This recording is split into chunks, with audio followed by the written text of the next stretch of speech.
Hey guys, let's get more news about Dallas, but first, don't forget to subscribe and leave your like. Cowboys predicted to demote record-setting veteran quarterback. For the better part of the last 9 months or so, the Dallas Cowboys have endeavored to convince their fans, their players, and perhaps even themselves that the quarterback they traded to acquire at the end of last summer's training camp, Trey Lance of the 49ers, was a potentially viable alternative to star starter Dak Prescott. The Cowboys have not had to do much to prove that. Not yet, at least. But as mandatory workouts are underway, and as teams begin to prep for 2024's training camp, it seems the rubber is hitting the road. Prescott is due a contract extension, and as long as that continues to be on hold, it remains necessary for the Cowboys to sell Lance as the potential future starter. It's the Cowboys' only chance at leverage in the situation. If the team wants to maintain this pretense as the Prescott situation drags on, it will mean real decisions will eventually have to be made. And if the situation runs right through the summer, that means that Lance will need to stay on as the number 2 QB behind Prescott. And that means a demotion for popular backup Cooper Rush.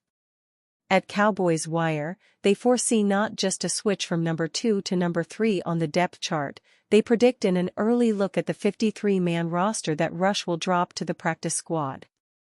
It would be both a surprise and a disappointment if Rush wound up being one of the casualties of the Cowboys maneuvering on Prescott. But they've made Lance the priority. That's a rough turn for Rush, who is 30 years old and has been a backup for 7 seasons. He played so well in relief of Dak Prescott when the Cowboys star was injured in 2022, he was 4-0 to begin his starting stretch, that there was legitimate conversation about whether Dallas should stick with him even when Prescott was healthy. Rush, after all, set a Cowboys record by starting his career at 5-0 as a starter. He was Trey Lance before Lance arrived. And while keeping a third quarterback on the practice squad is not a terrible idea, a return to old rules will allow teams to pull an emergency QB from the practice squad. It will leave Rush open to being poached by another team that needs quarterback help. According to NFL insider Jeremy Fowler of ESPN, the Cowboys' approach with Prescott amounts to theatrics, and the team ultimately will get serious and give their franchise QB a mega deal. In that case, perhaps the Cowboys would move Rush back to the number 2 role and trade Lance elsewhere. In an appearance on ESPN, Fowler said, "The Cowboys are all in on re-signing Dak Prescott. They just haven't shown it yet." He then wrote on Twitter/X last week, "Dallas wants Prescott long-term, but talks have been slow thus far.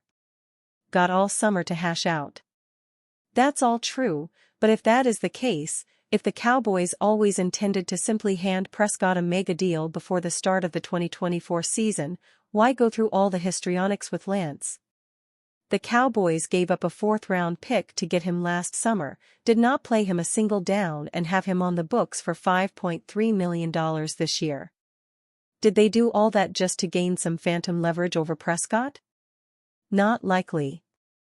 If the Cowboys are serious about using the leverage acquiring Lance gave them, they need to keep Lance, not give Prescott a new contract, and figure out something with Rush. It could be that it is Rush who gets traded. Or cut. Or, indeed, sent to the practice squad. McCarthy addresses the media, praises 2 young players. With the first practice of mandatory minicamp at the Star in Frisco in the rearview, the Dallas Cowboys hope to build on the foundation laid Tuesday morning. A notable absence was star WRCD Lamb, who is currently in a contract situationship? I'm not sure what to call it because the negotiations are locked up tightly. Mum's been the word from both camps except for the occasional have been in discussions with his agent line that we get from Jerry or Stephen Jones, whoever has the microphone. The Cowboys and Lamb's agent have been in discussions about a contract extension since the conclusion of the 2023 season at the hands of the Green Bay Packers. Lamb has been working out on his own and staying in shape for hopefully another All-Pro season. In his absence, opportunity presents itself to younger players on the depth chart. Practices this offseason should be fun. Many players are fighting for the right to fill important roles vacated by players lost in free agency. Post-practice, Cowboys HC Mike McCarthy stood at the podium for media availability, where he was peppered with questions by eager reporters and beat writers looking for their next headline. Like always, McCarthy took questions and answered with his usual grace. Dallas Morning News reporter Michael Gelkin's transcription was used for this article. McCarthy, like in every other situation, showed the utmost class by opening the press conference by acknowledging the loss of legendary Cowboys lineman Larry Allen. Obviously a huge loss for the Cowboys and everybody. Gelkin also reports that a video honoring Allen was played in the morning during the Cowboys team meeting. Allen passed away late Sunday afternoon while on vacation with his family in Mexico. He was 52 years old. It's been 19 years since Allen has suited up in a Cowboys uniform, but it still feels like yesterday watching him on television mauling defenders at the snap. He came onto the Great Wall of Dallas in the 1990s in its latter years after being drafted in the second round of the 1994 NFL Draft from Sonoma State University. Besides throwing defensive tackles into the next realm on a snap-to-snap basis, Allen is known most for his brute strength. He famously bench-pressed 700 pounds as a member of the Cowboys. If there is one thing Mike McCarthy had on his Green Bay offenses is an obscure fullback/running back who always outperformed expectations. Names like John Kuhn and James Starks come to mind, but we have been waiting for that role to come to prominence in his Cowboys offense. Hunter Luepke seems like the obvious choice for that role, but what if it's Deuce Vaughn? Vaughn has been getting some work as a wide receiver in the slot this offseason. McCarthy says he looks really good and he sees dual-position potential in him. The diminutive dasher from Kansas State University is on a short list of players who have the speed and agility to replace what the Cowboys lost when Tony Pollard signed with Tennessee. He needs the opportunities, and it appears the Cowboys are willing to move him around the formation if it helps get him on the field. Cowboys Micah Parsons Mike Zimmer drama is something Giants fans can enjoy. Yes, we realize the Cowboys have dominated the rivalry with the New York Giants in recent years, but hey, that doesn't mean we can't enjoy when things go south for Jerry Jones and company. That's been the main storyline for America's team this offseason, with things getting worse each day. The Dallas front office has contract issues with Micah Parsons, Dak Prescott and CeeDee Lamb on the table. The problem with Parsons doesn't end there, however. Recently, he revealed he said maybe 20 words to new defensive coordinator Mike Zimmer.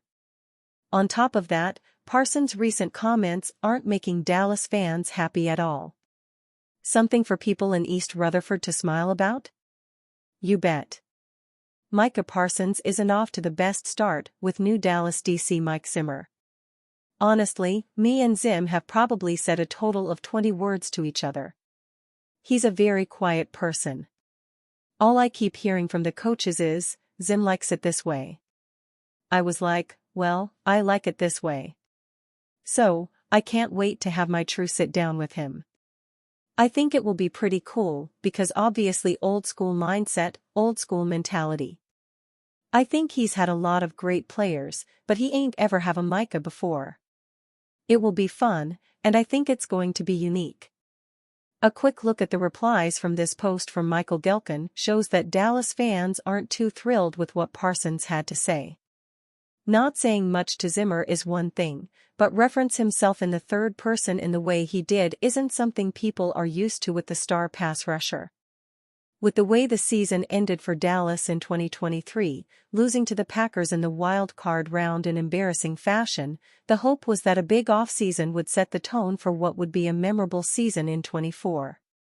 However, the opposite has been the case and drama has been taking over the headlines more than anything else for the NFC East side.